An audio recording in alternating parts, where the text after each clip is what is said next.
Alright, this is study 11 of our study in Philippians, and today we're beginning chapter 3. We're going to be reading verse 1 to verse 6 today.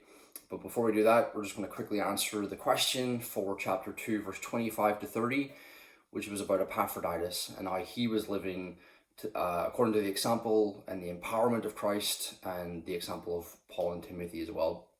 So Epaphroditus, when he was sick and nearly dying, was distressed. And I don't know about you, but when I'm pretty sick, I'm quite distressed as well. But Epaphroditus was for a completely different reason. He was distressed, not because of his own situation, but because he knew that the Philippian believers had heard about his sickness and he wasn't able to reach out to them. You see that in verse 26. He was distressed because he couldn't talk with them and tell them about how he was and stuff like that. And so he was distressed for their sake in his own sickness. And then furthermore, in verse 30, he risked his life for the cause of Christ, which was to serve others. Remember, to live for Christ is to be fruitful for Christ. To be fruitful for Christ is to build up others in their joy and their faith. And Epaphroditus nearly died doing that, risking his life for that in verse 30. So Epaphroditus, like Christ, like Paul, like Timothy, put others before himself. And he could say, like Paul, to live is to live for Christ, and he knew that to die was gain. So that's Epaphroditus for you. All right, we're moving on then to chapter 3, and again, we're looking at verse 1 to 6 today. Now, we're in new territory in chapter 3. Paul, so far, has dealt with two big issues. In chapter 1, he was dealing with persecution. Paul was in prison. The Philippian Christians were being persecuted in their city, and Paul is writing all about that in chapter 1. Chapter 2, he's writing about broken relationships that come through selfishness. That's why he writes chapter 2, verse 1 to 4, be of one mind, be humble and serve one another and seek each other's good instead of just your own.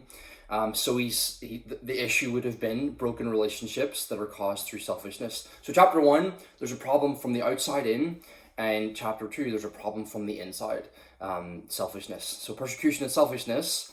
But the answer to both of these issues is actually the same answer. And the answer is this: knowing Jesus and his gospel and growing in love through that knowledge, which is what we've been looking at in chapter 1, verse 9 to 11. I hope I've stressed enough to you that chapter 1, verse 9 to 11 is one of the most important parts of this whole letter, because this is the answer to how we can suffer well and how we can be selfless in our relationships, knowing Jesus and his gospel and growing in love through that knowledge. So, for example, in chapter 1, if I know Jesus and his gospel and I'm growing in that, then I will be courageous in my trials, in my suffering, and anyone who's trying to harm me for being a Christian, because I know the beautiful truth that to live is Christ and to die is to be with Christ, and therefore I will be joyfully content in that, knowing that I have everything I need in Christ, which then leads to me saying that I will gladly suffer for Christ. I will be glad in my suffering for Christ and content and rejoicing because I know him and I'm growing in him. In chapter 2, if I know Jesus and his gospel and I'm growing in that, then I will be humble and I will be selfless in my relationships with others, because I know the beautiful truth that to live is Christ and to die is to be with Christ, and I will be joyfully content in that. Knowing that I have everything I need in Christ. Therefore, I will gladly serve others for Jesus. So you see there, verse 9 to 11, this idea of knowing Christ, growing in that knowledge, growing in love through that knowledge, leads to me being able to handle the issue of chapter 1 and to be able to be selfless in my relationships, like chapter 2 has said. So we're now in chapter 3, and there's a new issue that Paul's going to bring up, and it is the issue of a false gospel. Guess what the answer is? Paul is going to tell you what the answer is to this problem of false teaching. And I think you know what it is. It is knowing Jesus and his gospel and growing in love through that knowledge. But for now, before we dig into all that, we're in chapter 3, verse 1 to 6, and we're going to look at the false teaching itself. So question 1, what were the false teachers teaching in verse 2? Question 2, what are Christians according to verse 3? So how does Paul describe Christians in verse 3?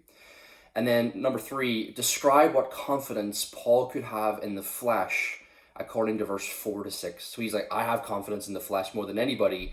And then he begins to describe how he's able to have that confidence in the flesh if he was to boast in his fleshly achievements. So describe what Paul's confidence could have been in the flesh if he chose to have that confidence in verse 4 to 6. God bless.